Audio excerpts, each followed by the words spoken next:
Do you ever feel like manifestation is just another thing on your to-do list that you don't have time for? Like your spiritual practice is something that you have to do? Honestly, you're not alone because I felt that way too. Something that's really changed my relationship with manifestation is blending it into my lifestyle so that no matter what I'm doing, I'm also manifesting. I call this manifestation as a lifestyle, and it's single handedly made the entire manifestation journey more enjoyable for me. And I've seen my desires show up with a lot more ease. Manifesting as a lifestyle has made manifestation go from feeling like a task to something I just naturally do because it's who I am. If you'd like to learn more about this, I've created a step by step guide for you. I'll link it in my show notes so you can check it out. You're listening to the Affirmation Addict podcast with Pyle Corley. This podcast will teach you about the power of affirmations while making manifestation easy and accessible for you in order to enhance your spiritual consciousness. Thank you so much for being here, and now it's time to get started. Hi, everyone, and welcome back to the Affirmation Addict podcast. My name is Pyle, and this episode is dedicated to you if you feel like you're not enough.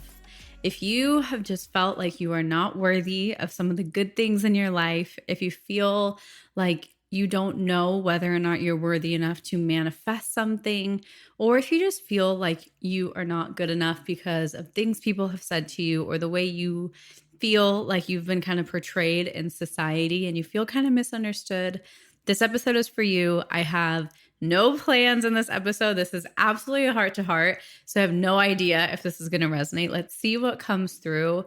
But my message to you is this is what I would want to hear if I'm in that state of feeling like I'm not enough, is that although it feels like probably one of the worst, heaviest feelings ever, when you feel like you're not enough, it is so much more of a judgment and an attack on ourselves, and a way of being so self-critical that we think it's there to serve us, when in reality, it's just hurting us. It has nothing to do with other people. I think we love to use that. I think our egos love to use that as an excuse. I think our egos love to say, well, that person told me this and this person told me that, and this happened, or I didn't get that job, or I didn't, finish as valedictorian, whatever it is that you're kind of equating to you not being enough. I just want to acknowledge that it is all so false. By you being here, listening to this episode, being alive and breathing, you are important, you are enough, you are worthy of taking up that space. And ultimately, it is up to us. It is up to us if we want to step into that knowing, step into that worthiness, or if we want to keep rejecting it. And it's one of those situations where it feels like the world is watching us, but ultimately we are our harshest critics. And if you can just give yourself permission to accept that, maybe you are being a little too hard on yourself, we can actually start to shift that around so easily. One thing that I recently started to understand is that worthiness and enoughness is more than anything a choice. It is a decision.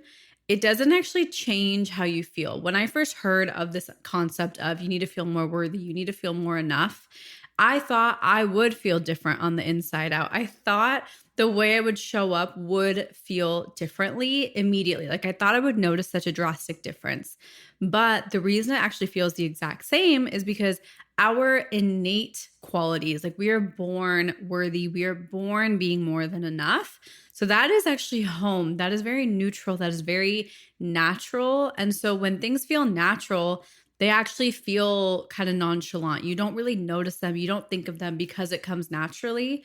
So I feel like we search for this feeling of worthiness, this feeling of enoughness, when you probably realistically will never actually feel it unless you're looking back and reflecting. You might not feel it in that moment. And it's actually kind of supposed to be that way. It is part of who you are, and who you are shouldn't feel any different. It should feel very natural. And by feeling natural, you consciously won't notice it. So that's kind of where in manifestation, the conscious effort we're putting in, the self-improvement work we're putting in, we want to see those results. We want to just feel those results and see those shifts. But this is one of those shifts that you won't actually see or feel because it'll probably feel so neutral and so normal that it will feel like another day. So kind of to appease this kind of feeling like, I don't feel like I'm worthy, I feel like I'm not good enough, we unfortunately put ourselves in a very victim mindset. We feel like life is happening to us, and this is not to call you out. This is something I feel time and time again, no matter how much work I do. It's so easy to kind of choose that frame of thought, choose that kind of stream of consciousness when switching to the other side is just a choice. One situation can happen and you have two ways of thinking about it. You have a way of thinking, oh, this didn't happen to me because I'm not enough, or this didn't happen to me because I'm worthy of way better. They're saying very similar things. You're interpreting the exact same situation, but one goes on the stream of I'm not worthy, and one goes on the stream of I know I'm worthy, and that's just how I am. So worthiness is not this big moment. Sorry, I said that so weird. I'm not even going to edit it out. So worthiness is not this big moment in your life that you're going to be like, yep, I snap into it, I feel worthy. It's actually just a state of being that's very natural to you, and so natural that when you step into it, you probably won't even notice it consciously. Subconsciously, you'll feel shifts. And a really good way to actually see if you're kind of on that thought pattern is if you just notice that things kind of are starting to fall into place a little bit easier. Things feel a little bit less sticky. And I think I've given this analogy very recently before, but it's like it feels like you're hitting all the green lights. You're not stopping. You're just kind of in that flowy state. You're not kind of stopping and then starting back on, stopping. It's not that jerky journey. It's a very smooth and flowy, kind of velvety journey rather than very like abrupt and up and down and rigid. That's one way to know if you are actually emitting that frequency, because your life is happening as a response to that. Another thing I want to share with you is please take off the pressure that you feel to experience and feel worthy in order to manifest. I was actually talking to someone and they were like, hey, did you feel worthy before you manifested things? And I felt neutral for most of my manifestations. I felt fine whether or not it's going to happen, because I knew, and another version of worthiness is I know I'm going to be okay with or without it. That is a version of worthiness, because your mental sanity and your state of being isn't nearly as affected by a certain manifestation. So I knew I was going to be good with or without it, and I wasn't putting a lot of pressure on it. But one thing, I don't think I felt absolutely worthy of meeting Tom. For actually very, very candidly, when I first met him, I was like, oh, he is way too good for me. I also experienced a lot of complexities that I didn't even know I had. I literally was so like insecure that I was darker than him. I mean, I grew up in Indian culture. Fairness and darkness is such a big thing, especially on our identities. So I didn't even think that actually bothered me, but wow, it totally bothered me. I was so insecure, and I told him that. I was like, you're not going to understand this because you didn't grow up with this, but I do have an insecurity, or I'm feeling like insecure about the fact that I am darker than you and you are lighter than me. And he was like, wow, I would have never thought that. Like that thought would have never crossed my mind. He was like, I love your skin tone, all of these things. And it's just so interesting because that was a moment of me feeling unworthy, even though I was with my soulmate and he literally was telling me how much he loved me, I still felt unworthy. So there are very many situations where you actually do not have to feel worthy, because you innately are worthy. I want to repeat that because I think that's an important point. So I think a lot of people in the manifestation world say you need to feel worthy before you can manifest it. And I'm sure I've actually said that before too, but the more and more I understand, I think that's actually false. By existing, by being a human, by being who you are, no matter what you do, you are worthy, you are enough. And so you don't have to, even if you don't realize it, you're still able to manifest without actually feeling and knowing it. Hi, beautiful friend. I hope you're enjoying this episode. I wanted to hit pause for 15 seconds and share with you about my spiritual membership I created to help you raise your vibration and manifest with ease. I created Affirm It so you can have access to all, and I really mean all of the spiritual tools you need to step into your higher self and watch your dreams manifest with ease. If you're really ready to dive into your spirituality and connect with your highest self, I invite you to join the Affirm It membership. More details are in the show notes if you're interested. And now let's jump back in. You can create that knowing through kind of affirmations and reprogramming work. You can create that knowing, but because it feels so natural to us, you might not even notice the difference. So in the split second that a manifestation does show up in your life, you probably did tap into the state of worthiness, but you didn't even realize it. It wasn't a conscious effort. It was so effortless because it was just part of who you are and you were just being your authentic self. You were just being the beautiful, worthy, and more than enough human that you are, that it didn't feel different. It felt so effortless. And I think that's the key to understanding what worthiness and enoughness feels like. It feels effortless. You shouldn't have to put pressure on it.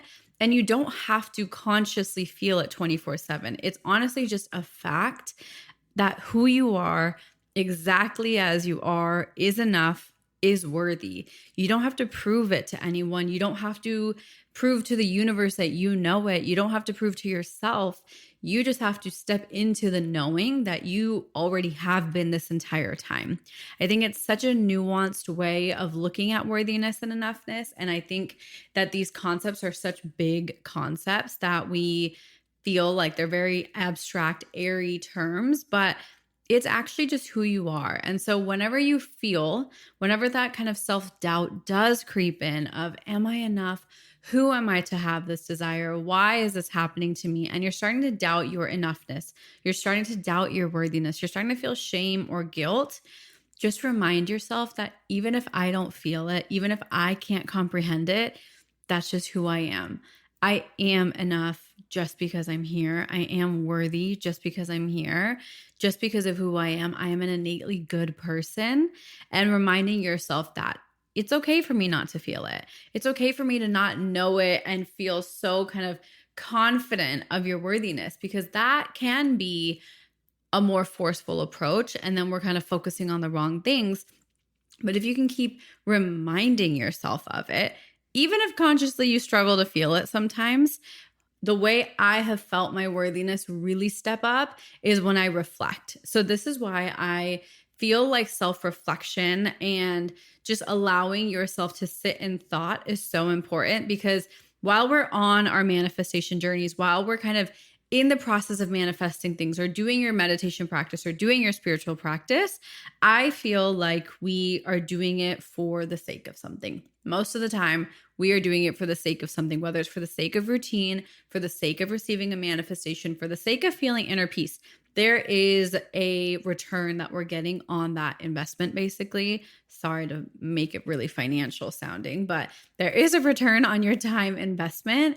And it doesn't actually feel like anything is shifting. You don't notice these shifts because they're so subtle. You'll notice them when the big shifts start to happen. And when you look back on it, you'll be like, whoa, that was when I was starting to step into my knowing. That little shift. I wasn't as triggered by a comment someone made about my appearance because I knew my worthiness regardless of how they feel about how I look. And you can start to see those patterns. And when you can observe yourself through the light that we observe others, like on social media, we love observing others and we build up these stories about other people. Even if we don't know them, we build up, oh, they must feel like they're worthy, or I think they're worthy because look at them, look at all their successes or their accolades. So we build up these stories when we kind of reflect and analyze other people. But what I really want you to do is, as you go forward with this, reflect and analyze yourself, reflect the good things, acknowledge the good things and celebrate those good things, but also look at them through the lens of, whoa, I probably did feel worthy and I was worthy because that did come in. So what's the story I keep telling myself? This is, in a way, how I self-coach and how I self-question to continuously challenge my beliefs, because the worthiness and the self-doubt and self-criticism and imposter syndrome, those types of feelings don't ever really go away. We just become really good at navigating them and not making them mean that much about us. We're really good at separating that that's just a recurring thought pattern and the other is actually just who I am. So you'll be able to start to distinguish that. This is kind of going on the question when a lot of people ask, how do I stop my negative thoughts? To be so honest with you, they won't stop. It is not meant to stop. Your negative thoughts serve a biological function to keep you safe, to keep you critically thinking. So your negative thoughts aren't ever going to go away. They might quiet, so they might feel less heavy. They might feel less big. They might feel less important, but they won't go away. There's going to be a negative thought. There's going to be a positive thought. That is the law of polarity. But through your own discernment, you'll be able to start choosing and naturally focusing on those more positive or uplifting or empowering thoughts more often than the negative thoughts, because that's just becoming normal for you. That's just becoming who you are and habitual for you. But those negative thoughts are still there. For example, we'll go through situations, right? I don't know. I can't really think of a good example, but say someone gets in a car accident, okay? There's going to be the negative thought pattern of, oh my gosh, are they okay? Assuming this person was okay and it was just a little bit of a fender bender, right? You just do a little love tap and all is good, but it is still an accident, right? But some people might say, oh my gosh, they got in an accident. Are you okay? I'm so glad you're safe. That is still a little bit of a fear-based kind of lack. Like, who am I? Why did I get into this accident? What did I do wrong? Why did this happen to me? That thought pattern is one. The other thought pattern is maybe this little mini accident was preventing me and saving me from a bigger accident. Maybe this little mini accident was a reality check that I needed to feel more gratitude. So I'm going to learn from this. Maybe this was a reminder for me to be more present. Whatever it is, there are two different thought patterns, and you can find gratitude, appreciation, worthiness, and enoughness in really bad situations, but you can also find them in really good situations. So a lot of the times we feel like worthiness and enoughness are only paired with good things, traditionally good things. But I challenge you, when bad things are happening, right? Rejection is redirection. When bad things are happening, traditionally bad, not bad because we think they're bad, but just traditionally, societally labeled as bad. When those things are happening, you don't have to define it or label it as an piece of evidence that you're not worthy or you're not enough.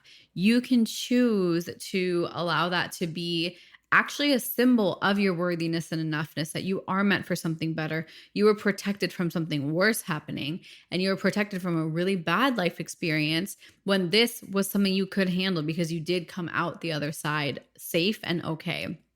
So these are very, very touchy kind of topics because our self-worth, our enoughness is so heavily tied to our identity and who we think we are. And so it's very easy for me to chat about this, of course, but also putting it into practice, I understand, is hard. It is not normal for us.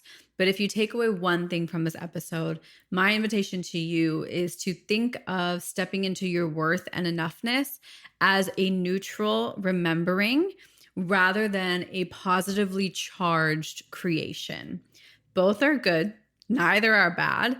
But if you can think of worthiness and enoughness as just a neutral state of being, it's just you remembering who you really are, rather than you're so excited, you're doing it with great intentions in order to create something good. I think there's actually so much more power in the neutral remembering than the positive creation.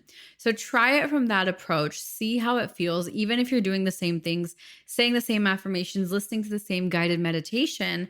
Try experiencing and remembering worthiness and enoughness as just a part of who you are.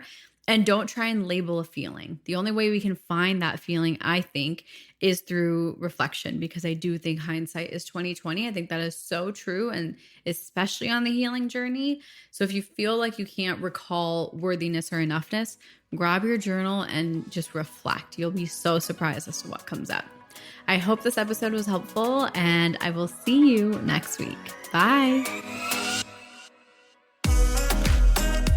Thank you from the bottom of my heart for listening, and I hope you enjoyed today's episode. If this episode resonated with you, it would mean the world to me if you could rate and review the podcast and share it on your social media so I know to keep creating episodes that are inspiring you to manifest. I'm so genuinely grateful for the time we shared today, and I'd love for you to join the community by following @AffirmationAddict on Instagram. To continue diving into spirituality and manifestation, head over to my website, affirmation-addict.com. Until next time, I'm sending you so much love and so much healing energy.